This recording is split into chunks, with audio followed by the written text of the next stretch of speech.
One reason that specialized services is so great, and I think something that the therapists here all together work on, is having the kids be comfortable. It's not like an adult where they come in and they sit down and they're ready to talk. That we have to meet them on their level.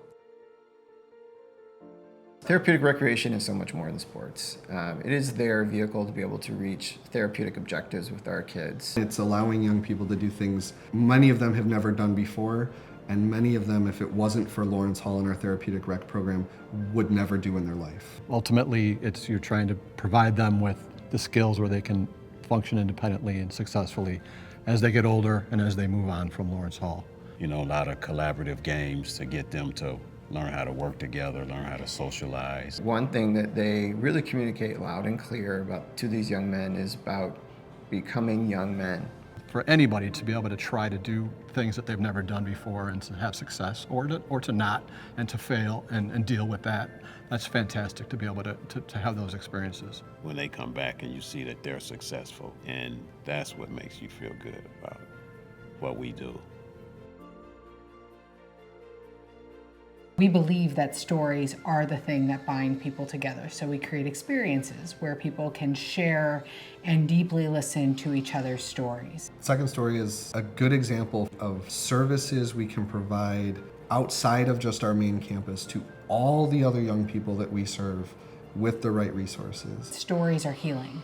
And the opportunity to create one's own story is not only nurturing of an own artistic practice, but it's the nurturing of a healing practice as well. And at first, I didn't know how to write because my teacher kept teaching me until I start doing this program with Second Story.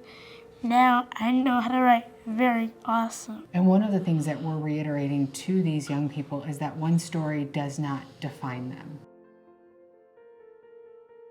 Restorative justice is a practice that reaches back to Native American times that has become very influential in modern times, working in particular with youth who are involved in juvenile justice, youth who struggle to effectively communicate with others and who get involved in sometimes making poor choices. Restorative justice is a second chance. Being able to heal a relationship that has been broken down. So peace circles are a very common part of restorative practice.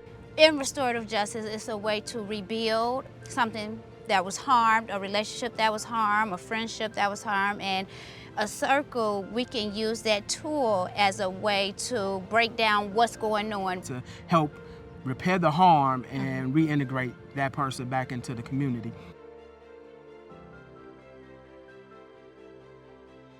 Adventures Access started working with Lawrence Hall in 2016. We're meeting with the boys maybe once a month and doing day-long excursions where we're focusing on anything from confidence to team building to skill development as it relates to spending time outdoors. I wanted to see how he could actually reach out and partner with other organizations that work with youth who have experienced trauma or adults who have experienced trauma and be able to share some of those same experiences and hope they reach some of the same understanding with their own personal experiences. And it's just something that you really can't get anywhere else.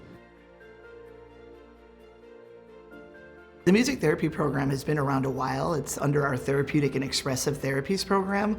We have an amazing music therapist, Courtney Rubel, and she has really taken it to the next level. She's helping young people that sometimes struggle in more talk therapy settings learn to really express themselves. And listening to young people talk about what emotion that sound evoked in them. Getting to hear those things through music and using music is just amazing.